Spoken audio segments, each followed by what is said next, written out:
오늘 이 103편 이제 우리가 함께 살펴볼 텐데요.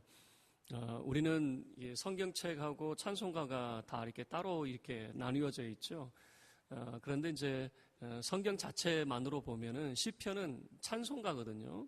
그러니까 마치 성경 속에 찬송가가 그 속에 들어가 있는 거하고 이제 똑같은 거죠. 아니, 어떻게 시편이 찬송가가 됩니까? 라고 물어보시면, 저 어렸을 때 교회에서 보면요, 찬송가 보면 글자만 있었지 악보 없었어요. 근데 참 신기한 건 뭐냐면은 그냥 악보도 없는데 알아서들 다 잘하시더라고요. 그거 보고 저는 어렸을 때 너무 신기했어요. 그 악보도 없는데 어떻게 그 가사만 보고 이렇게 노래를 하시는지. 그 똑같은 거 아닐까요? 시편의 그런 내용들을 보면 시편은 단순히 우리는 시라고 하는 그런 의미만 가지고 있지만은 노래입니다. 하나님 앞에 올려지는 그런 노래였어요. 그러면 이 103편은 어떤 노래였을까 보면 그 304장 그 크신 하나님의 사랑 말로 다 형용할 수 없네. 이 하나님의 사랑에 대한 그런 이야기이기 때문에 아마 이 오늘날 우리가 부르는 304장과 같은 그런 이 노래가 아니었을까 이렇게 생각이 돼요. 그런데 이제 103편에서 표제는 다윗의 시로 그렇게 알려져 있고, 다윗이 우리에게 주어지는 주는 교훈은 뭐냐면 그의 모든 은택을 잊지 말라라고 하는 그런 권면을 우리에게 주고 있는 것이죠. 왜 우리에게 이런 주의 은택을 잊지 말라고 하는가? 그 이유는 우리가 죄인이기 때문에 그렇습니다. 10절 말씀을 보면은 물론 그 10절의 내용은 우리의 죄를 따라서 우리를 처벌하지 않으시는 그 하나님에 대해서 소개를 하고 있는데, 우리가 죄인이라고 하는 건 뭐냐면은 우리가 하나님의 백성이고 하나님을 알고 하나님을 섬기고 있음에도 불구하고 하나님 뜻대로 온전히 순종하느냐? 그렇지는 못하다라고 하는 거예요. 여러분의 마음은 잘 알아요. 여러분의 마음은 정말 누구보다도 하나님을 사랑하고 올해만큼은 최선을 다해서 주님 순종하는 삶을 살아야지. 결과를 놓고 보면 어떠냐 그 말이에요. 결과를 놓고 보면 너무 부끄럽고 해놓은 것도 없고 주님 앞에 충성 봉사하지 못한 우리의 참 부끄러운 자아상만 남게 되는 거죠. 벌써 8월이 됐어요. 놀라지도 않으세요. 벌써 8월이 돼버렸어요. 왜 이렇게 빨리 갑니까? 그러죠? 2018년도 1월이 됐을 때 여러분 어떤 마음을 가졌어요? 새 마음, 새 각오가 꼭 있었죠? 올해만큼은 어때요? 한번 뒤돌아보세요. 벌써 우리가 이제 중간을 넘어서 이제 8월이 됐는데 여러분 마음에 계획했던 것들을 지금 진행하고 있어요? 아니면 다 잊어버렸어요? 새 마음, 새 각오요? 뭐 벌써 지금 무더위에 지쳐가지고 이제는 아무 생각도 없는 내가 무슨 생각을 했는지, 내가 무슨 각오를 했는지도 지금 생각이 안 날 정도로 너무 무더위 속에 지금 판묻혀 지내고 있죠. 우리가 죄인이에요. 왜 우리가 죄인인가 봤더니, 왜 우리가 죄를 짓는가 봤더니, 아담과 하와를 보더라도, 물론 뱀의 유혹이 있지만, 인간의 본성은 불만족이 있는 겁니다. 인간의 본성 속에는 만족감이 없어요. 그래서 불만족의 심리학이라고 하는 그런 표현도 있는데요. 인간은 늘 만족하지 못해요. 왜 그런가 봤더니, 정신학적으로도 이렇대요. 우리의 뇌에서 이 도파민이 나와야 사람은 만족감을 느끼게 되는데, 이 도파민이라고 하는 것은 어떤 새로운 자극을 받을 때, 이제 이 도파민이 분비가 돼서 만족감을 느끼게 돼요. 그런데 계속해서 도파민이 나오느냐? 그렇지 않아요. 그러니까는 조금 시간이 지나면은 실증이 나고 점점 무기력해지고 이제 거기에 관심이 없어지는 그런 모습이에요. 홈쇼핑 좋아하는 분들이 있죠. 저희 집에서는 홈쇼핑 뭐 다 지웠어요. 왜냐하면 저도 보니까 홈쇼핑 보면은 나도 모르게 필요도 없는데 꼭 사고 싶더라고요. 그래서 이 충동 구매가 저도 막 일어나는 것 같아요. 그래서 아예 우리 집에서는 다 지워버렸어요. 홈쇼핑 하나라도 좀 남겨둬라 그랬는데 그냥 다 지워버렸어요. 이 견물생심이라고 사람이 보면 사고 싶고 그러니까. 근데 이 홈쇼핑 하시는 분들 보면은 너무 행복하대요. 왜냐하면 그 물건을 정말 자기가 구매를 해서 택배 오는 그 순간까지 얼마나 행복한지 모른대요. 그러나 한번 여러분 물어볼게요. 그거 여러분이 정말 사고 싶어서 받았는데 한 달 갑니까? 그 기쁨 한 달 가요? 어디다 한 달 지나면 어디다 처박았는지 기억도 안 날 거예요. 저희 그 꼬맹이 아이를 데리고 이제 자기가 원하는 거 이렇게 물건을 사잖아요. 그럼 할머니하고는 다 싸워요. 할머니는 쓸데없는 거 사왔다고. 그러죠. 애기들이 사오면은 여러분 보세요. 어른들이 보면 필요한 거 사와요? 쓸모없는 거 사와요? 쓸모없는 거 사오죠. 그러면 제가 한 소리 해요. 아이 눈에는 그거 정말 갖고 싶어서 산 건데, 정말 필요해서 산 건데 왜 쓸모없다고 이야기하느냐.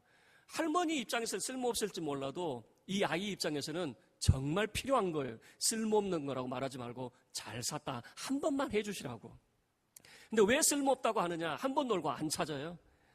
어느 구석에 굴러가는지 몰라요. 한 번 쓰고, 아니 계속 할머니가 볼 때 이 아이가 아끼고 그러면 할머니 눈에도 얼마나 참 좋은 거 샀구나 그러겠는데, 한 번 쓰고 어디다 처박았는지 자기도 몰라요. 그러니까 쓸모없다 이렇게 생각이 되는 거죠. 사람의 마음은 그것을 항상 이 만족하고 즐거울 것 같아도 금세 실증을 느끼게 되는 거예요. 그래서 사람은 생리적으로, 그러니까 뭐라고 이야기할까요? 사람 본성이 늘 만족을 모른 채 살아갈 수밖에 없다라고 하는 것이에요. 평생 인간은 만족을 모른 채 살 수밖에 없어요. 그리고 또 하나의 이 불만족의 이유는 뭐냐면 늘 비교 의식을 하게 되거든요. 더 나은 것들이 있어요. 우리가 정말 최고라고 여기는 것이 지나고 나면은 더 나은 것들이 보이기 시작을 하거든요. 이제 저도 그런 경험을 했어요.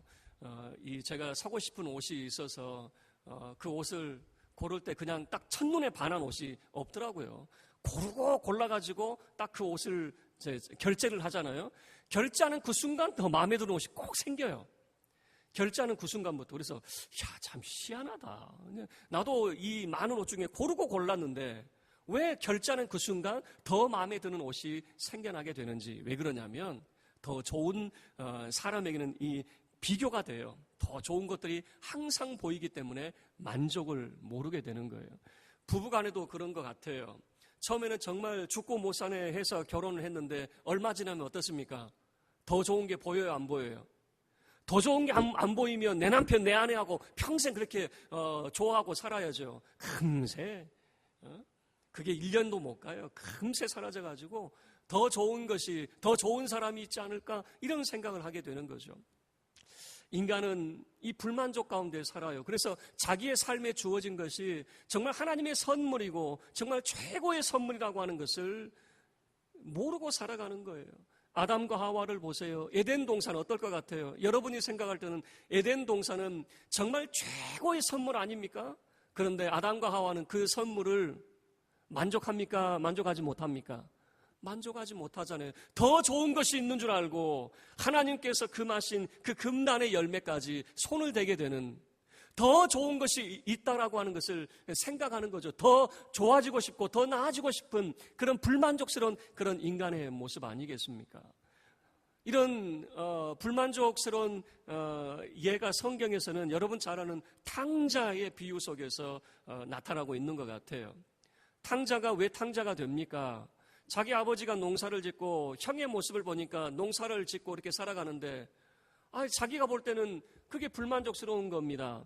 농사 지어서 언제 부자가 됩니까? 농사 지어서는 부자 될 수가 없어요. 가만히 보니까 장사를 해야 큰 돈을 벌 것 같아요. 그래서 아버지를 졸라가지고 아버지가 자기에게 줄 유산을 미리 받아다가 자기는 장사해서 큰 부자가 되겠다라고 하는 생각을 가지게 되잖아요.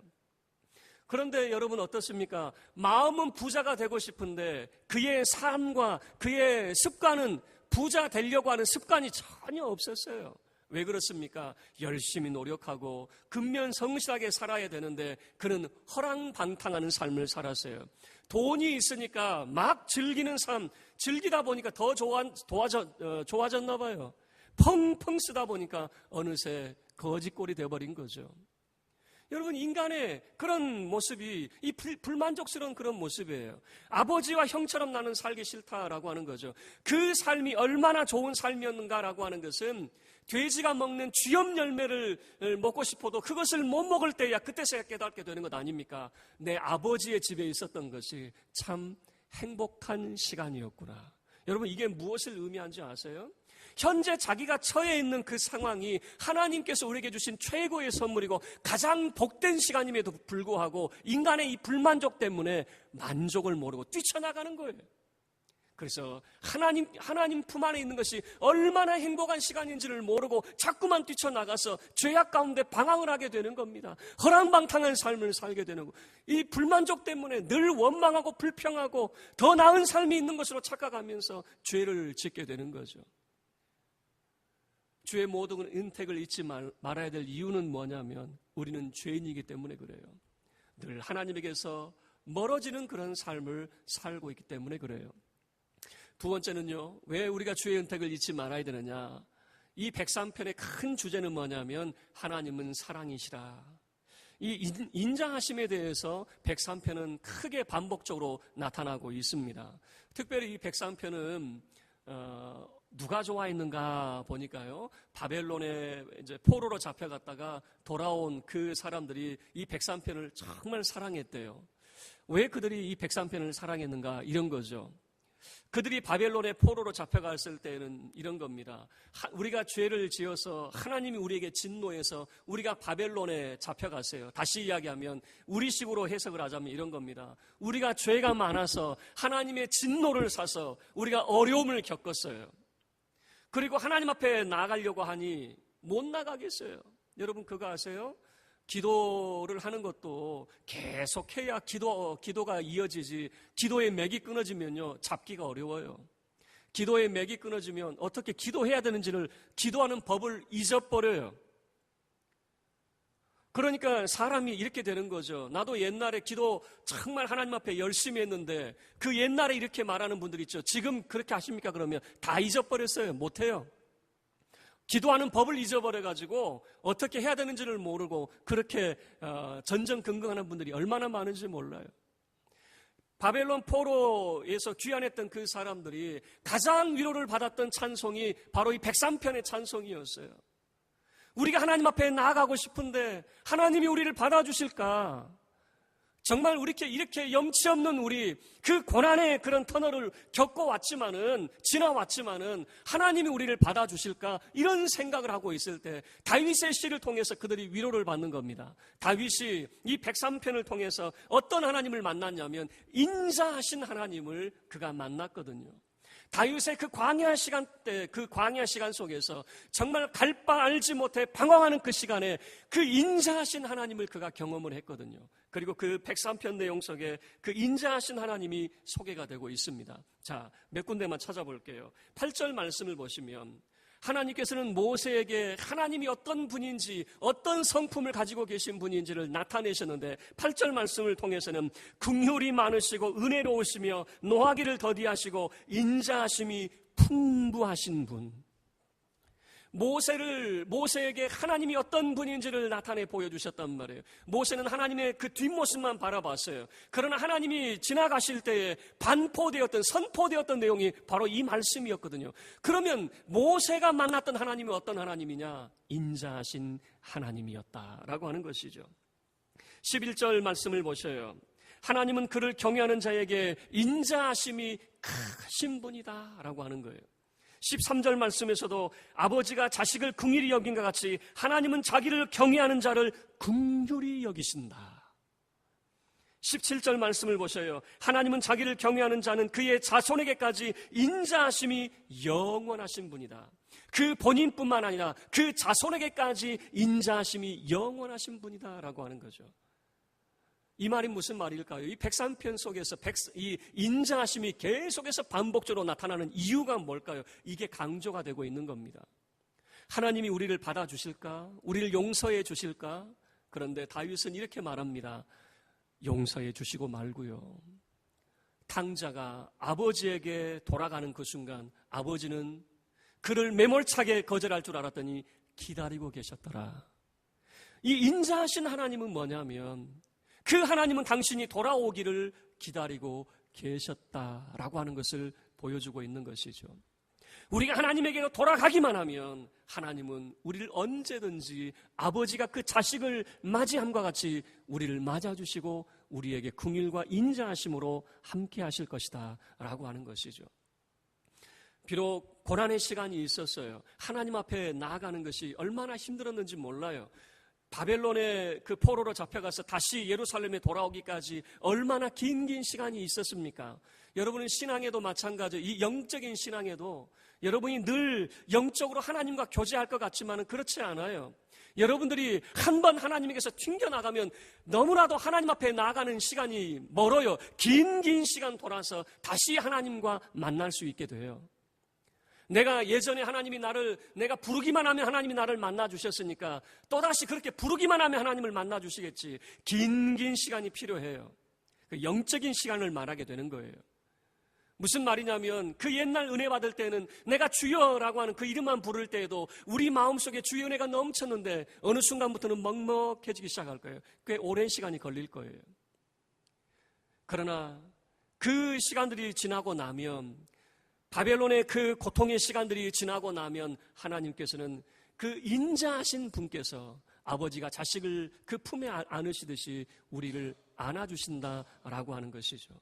그리고 가장 중요한 것이 있습니다. 이 103편에서 가장 중요한 것은 18절 말씀이에요. 우리가 하나님 앞에 돌아갔어요. 돌아가기만 하면 끝이냐? 돌아가서 우리가 해야 될 것이 있는데 18절 말씀입니다. 함께 읽겠습니다. 시작. 곧 그의 언약을 지키고 그의 법도를 기억하여 행하는 자에게로다. 그냥 무작정 돌아가는 것으로 끝나는 것이 아니라 하나님 품에 돌아가서 다시금 우리가 하나님 말씀대로 살며 내가 하나님의 백성임을 다시 한번 기억하고 주의 뜻대로 내가 순종하며 살겠습니다 라고 하는 그런 다짐들이, 그런 삶의 각오들이 다시금 일어나야 된다라고 하는 것을 보여주고 있는 것이죠. 그러니까 우리가 무조건 교회만 나와서 하나님 앞에 나오기만 하면 끝이냐? 여러분, 그것으로 끝이 아니에요. 하나님의 그런 위로하심, 그 사랑만 받으면 그것으로 끝이냐? 그게 아니에요. 우리 마음속에는 내가 주의 말씀대로 살아가겠습니다. 내가 주의 백성입니다. 내가 주의 백성이며 내가 하나님의 자녀입니다. 내가 하나님의 자녀답게 이제 살아가겠습니다. 조금 더 다른 말로 표현하면 이렇게 말할 수 있겠죠. 내가 예수님의 제자입니다.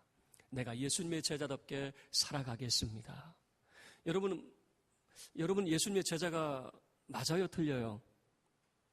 한번 따라해 보시죠. 나는 예수님의 제자입니다. 자신이 없는 것 같아요. 한 번 더 따라하시죠. 나는 예수님의 제자입니다. 여러분들이 교회 다니는 것으로 끝나는 게 아니라 다른 사람들은 여러분을 어떻게 바라보죠? 나는 목사님처럼 믿음이 많은 사람은 아닌데 다른 사람들이 여러분을 바라볼 때 교회 다니는 것이, 그러죠? 예수 믿는 것이, 입만 살아가지고 그러죠? 그걸 기대하는 겁니다. 예수의 제자답게 살아가기를 기대하고 있는 거예요. 여러분이 목사 같은 그런 믿음이 있는지 없는지는 모르겠지만 그런 삶을 살아가기를 원하고 있는 거죠.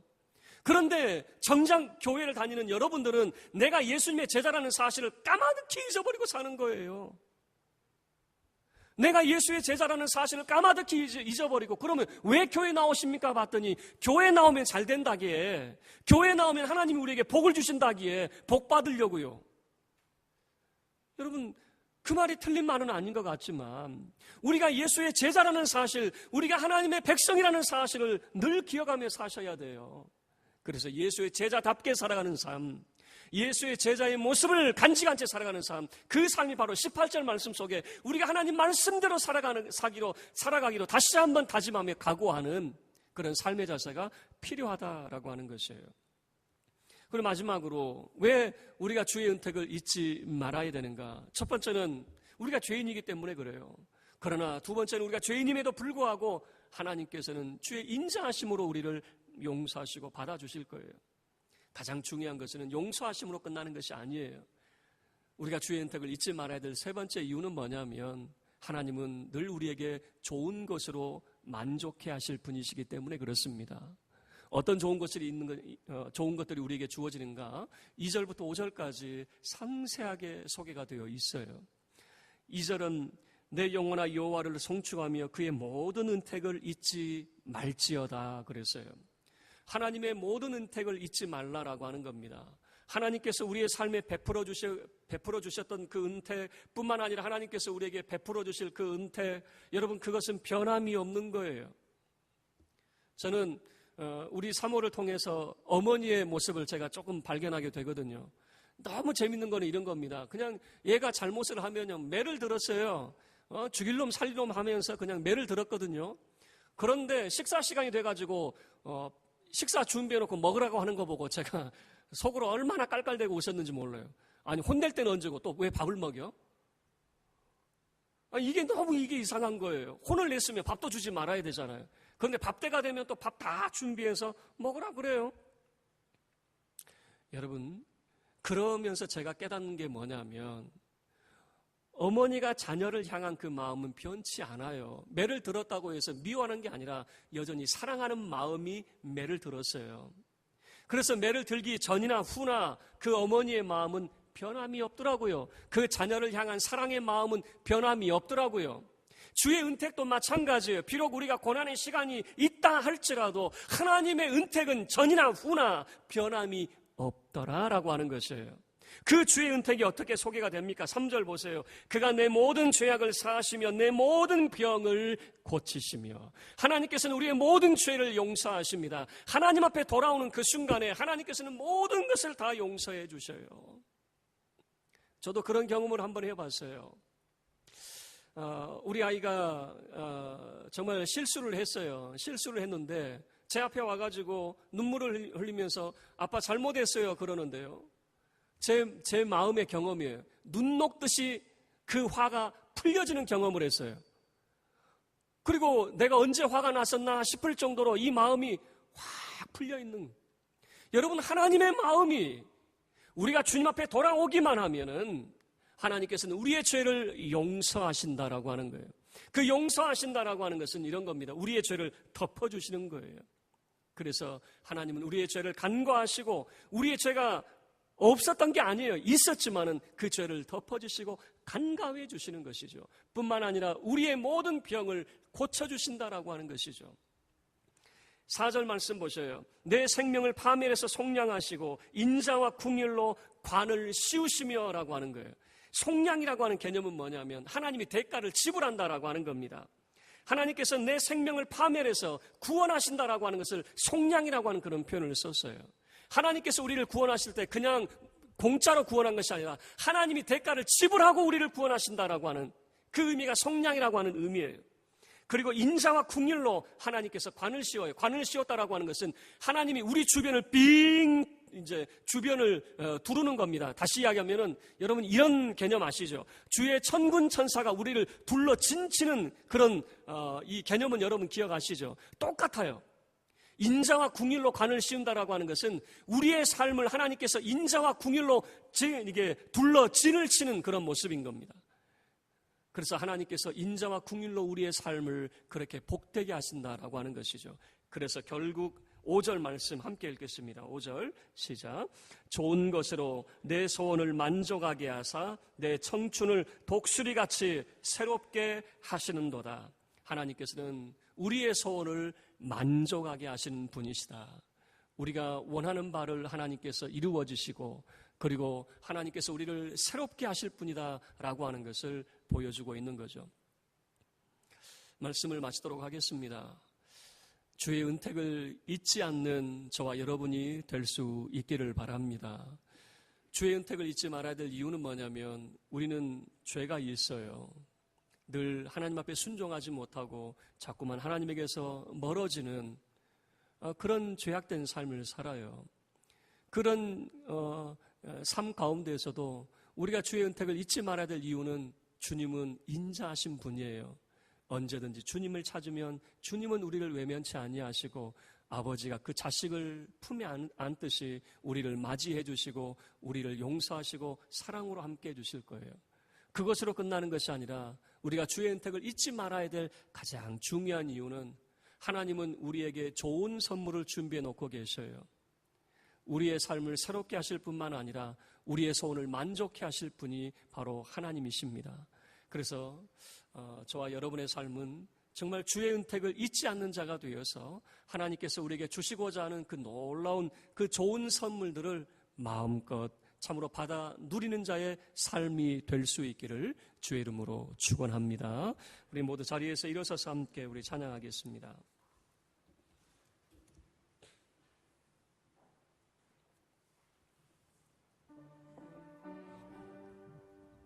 우리 1절과 3절로 함께 찬양하겠습니다.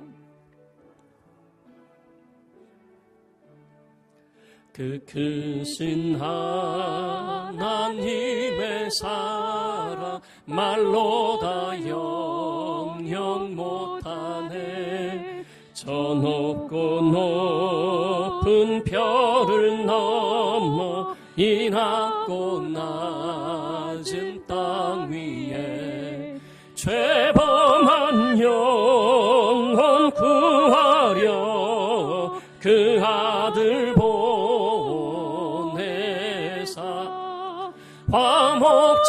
화목제물 삼으시고 죄 용서하셨네. 하나님 크신 사랑은 증량 다 못하네. 영원히 변치 않는 사랑 성도여 찬양하.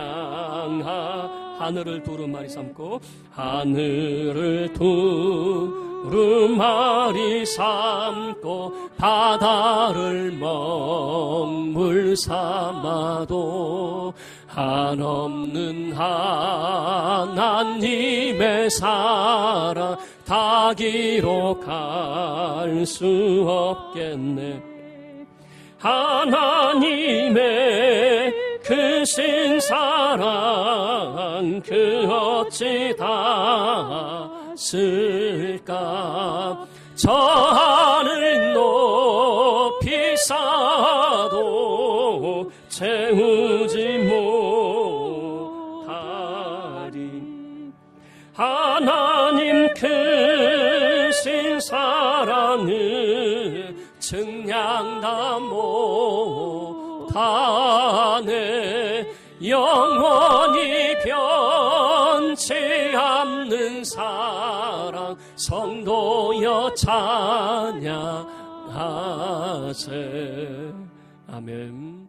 우리 교회 문을 나서기 전에 함께 우리 기도하고 헤어지기를 원합니다. 여러분, 하나님은 인자하신 분입니다.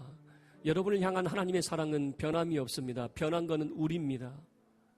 우리가 변했을 뿐이지 우리를 향한 하나님의 사랑은 변하지 않았습니다. 우리가 해야 될 것은 주의 그 모든 은택을 잊지 않는 것입니다. 우리 시간 함께 기도할 때에 주의 은택을 기억하며 정말 하나님이 우리에게 주신 이 모든 것들이 얼마나 좋은 선물인지를 우리가 불만족하고 불평하고 원망할 것이 아니라 우리의 삶에 주어진 것에 감사하며 참으로 하나님의 선물임을 고백할 수 있는 이 시간 될 수 있기를 우리 주여 간절히 한번 외치고 함께 기도하겠습니다. 주여, 거룩하신 하나님 아버지 감사합니다. 주 하나님 영광을 받으시옵소서. 아버지 하나님, 우리 눈에 차지 아니하고 우리 마음